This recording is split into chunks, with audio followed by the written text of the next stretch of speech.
3,276,948. At the time of this recording, that is how many years Elon Musk, the founder of SpaceX and Tesla, could survive into the future if he were to spend the average American salary of $56,516 per year. Put another way, even if you were able to save an unrealistic 50% of your salary and stash it under the mattress every year, it would take you 6.5 million years to save your way to Elon's wealth. Okay, I get it. So we can't all be the richest people on the planet. But how about $1 million? Surely that couldn't be that hard, right?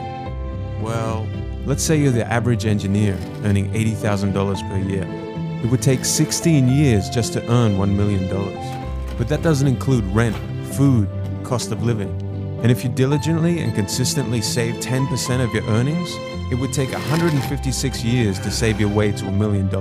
The average teacher, 217 years. A bartender, 625 years. You see, for the rich, wealth is measured in time. If you lost your job tomorrow, how many days, months, or years could you survive on your savings? That is the definition of wealth. So how long could you survive? This book will give you the financial intelligence that you probably missed out on growing up. The secret financial intelligence that wealthy families pass on from generation to generation. The education system and your parents forgot to teach you. Not getting this information is why so many people remain forever stuck in the rat race. By the end of this video, you will know 95% of everything this book has to offer. You will have a bird's eye view of all the most important concepts and quotes that will change your perception of wealth and guide you on your journey to financial freedom. Let's jump into it.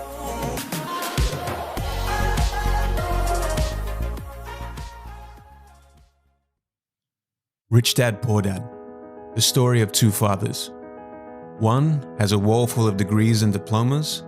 One, a high school dropout. One, after death, will leave next to nothing behind except debt. The other will have died one of the richest men in Hawaii and will pass on his empire to his children. Rich Dad guides two boys on a journey to best use their minds and finite time to create wealth through investments and business. This story shows the difference between "I can't afford that" to "How can I afford that?" His poor dad would say things like, "I'll never be rich," and his prophecies became true. His rich dad, however, even after going bankrupt and having $0, would say, "I'm a rich man." There's a difference between being poor and being broke. Broke is temporary. Poor is eternal. Lesson 1. The rich don't work for money. The poor and the middle class work for money. The rich have money work for them. When Robert Kiyosaki, the author of this book, was 9 years old, his best friend Mike and he asked Rich Dad, Mike's father, how to make money. Before long, they were both working within Rich Dad's companies. The only problem Robert had was his salary. 10 cents a week. A poverty wage. He seriously thought about quitting every week that passed by. Who was this guy to be exploiting us for 10 cents a week, he would ask himself.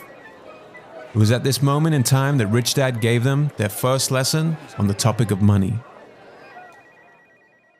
Life pushes all of us around. Some people give up and others fight. Few learn the lesson and move on. They welcome life pushing them around. Most people leave their jobs because they aren't receiving enough money. They would have already quit. But the wealthy see it as an opportunity to learn. One of life's biggest traps.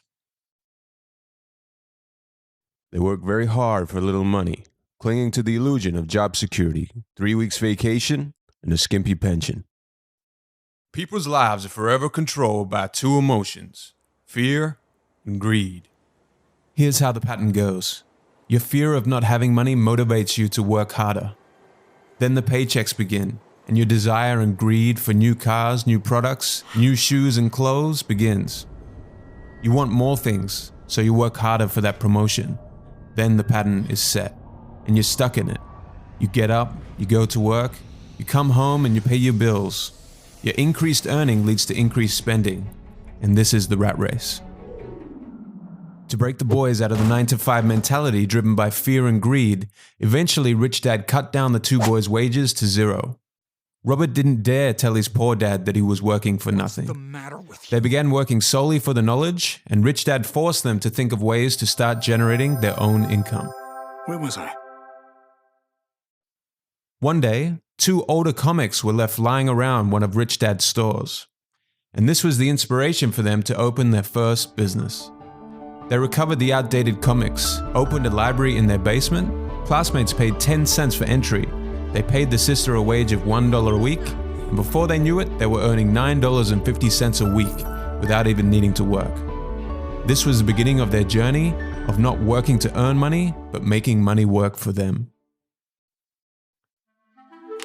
Key lesson. Getting a job is really just a short-term solution, getting enough to pay expenses, to the long-term challenge of building your net worth. The more you get paid, the higher your expenses become. This is human nature, and it's driven by fear and desire. Once you get stuck in this cycle, you are forced to work for someone else the rest of your life.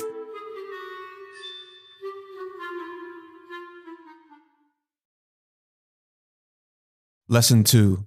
Why teach financial literacy? It's not how much money you make, it's how much money you keep. If you're looking to school to make you rich, then you're looking in the wrong place. The education system's primary objective is to train you on how to become a good employee, but it does a poor job of making you a good employer. Things like managing your own personal finances and building wealth aren't taught to you by the education system in its current state. You can only rely on yourself to use this knowledge and acquire assets that allow you to generate an income. The first pillar of financial literacy and escaping the rat race is understanding the difference between an asset and a liability. An asset puts money in my pocket. A liability takes money out of my pocket. Let's quickly look at the income statement. Your income statement is money going into your pocket. Expenses is money going out of your pocket. Things like rent, food, electricity, and clothing go here. An asset is something that allows its owner to generate an income. On the other hand, a liability generates expenditure. This is the cash flow of an asset. This is the cash flow of a liability. Rich people acquire assets. The poor and the middle class acquire liabilities that they think are assets. Cash flow patterns. Cash flow tells a story of how someone handles money.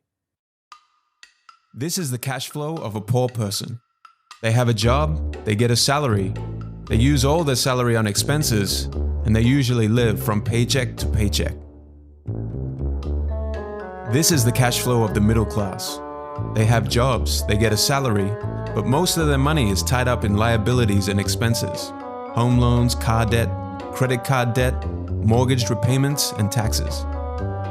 They think that their home is an asset, but they wake up one day with a liability column full of mortgage debt and credit card debt. This is the cash flow of a rich person. The rich are always thinking of ways to grow their asset columns. Their main source of income is from assets that they have acquired over time. Your home is not an asset. By focusing on a home, you are building a liability rather than an asset. When it comes to houses, most people work all their lives paying for a home they might never own, incurring 30-year loans that they are tied to. You need to pay property tax, and the rates of these taxes are completely out of your control. You need to pay other home expenses, and the value of your home over time does not always go up. And most important of all, the biggest cost of a house are all the lost opportunities. If all your money is tied up in a house and going out through the expense column in mortgage payments, it's not being used to grow your asset column. Furthermore, think of all the other investment experience that you're missing out on when you only focus on local residential real estate.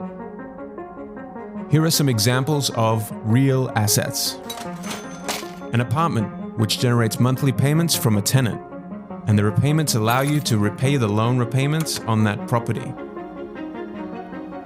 A business that doesn't require you to be present within it. Your call is very important to us. Please hold. For Poor Dad, a home was an asset. For Rich Dad, a home was a liability.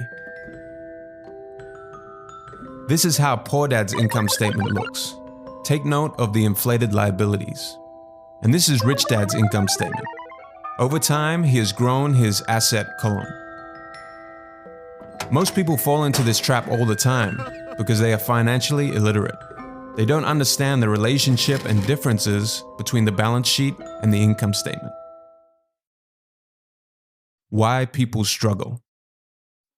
If you follow what the masses do, this is what your life will become. You have 3 people that you work for. You work for the company to get a salary. You're making the owner and the shareholders rich. If you have debt, then you work for the bank. Your mortgage and credit cards make the bank rich through your interest payments. And finally, you work for the government. The government takes a cut of your money before you have even seen it. And the harder you work, the more you pay in taxes. Take a calendar year. If you're a regular person, every dollar you earn from January 1st to March 16th goes straight to the government. That's 2.5 months of every year that you just give to the government. Compounded over 40 years, that's almost 6 years you work just to pay the taxman. The rich understand this, the masses don't. The main ways to get out of the rat race. Fully understand the difference between an asset and a liability. Focus all your efforts on obtaining assets that generate a cash flow. Keep your expenses and debts to the bare minimum. And finally, which leads us to the next lesson, mind your own business. Key lesson. Life is not about how much money you make. It is about how much money you keep and for how many generations. The key to achieving this resides in having financial literacy. Understand the difference between an asset and a liability. The rich build and acquire assets. The poor and the middle class acquire liabilities that they mistakenly think are assets.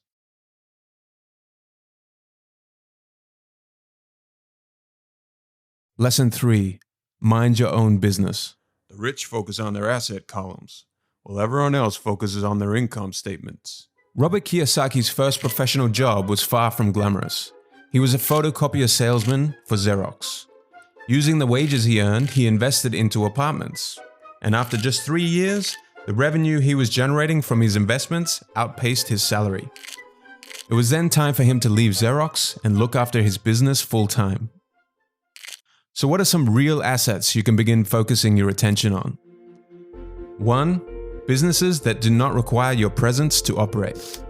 2. Stocks. 3. Bonds. 4. Income-generating real estate. 5. Notes or IOUs. 6. Royalties from intellectual properties like music, scripts, or patents. 7. Anything else that produces an income or appreciates in value.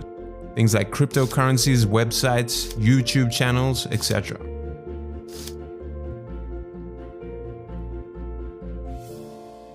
Once a dollar goes into your asset column, never let it come out again. Feed your asset column. Robert thinks of every dollar he puts into his asset column as an employee. Each dollar in my asset column was a great employee, making more employees to buy the boss a new Porsche. And the best thing about money is, it can work for you 24 hours a day, and it can work for generations. Key lesson. Don't confuse your profession with your business.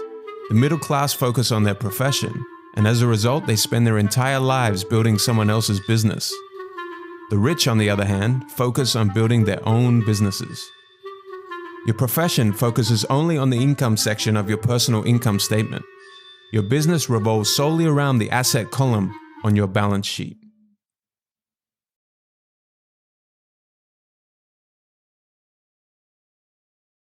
Hello friends, you made it to the end of the video. Just before you click off, thank you so much for watching. This is part 1 of a 2-part series. If you found this video helpful and you would like to see Edison set free from this prison within a bottle, then be sure to like, comment, subscribe, and hit the notification bell so you don't miss out on part 2 and more videos like this to come in the future. and because you want to help out Edison, who's going to be stuck in this bottle until you do. So that's, completely up to you, but I'm just saying. If you're watching this at a later date, I'll make sure to have the second part linked in the description below.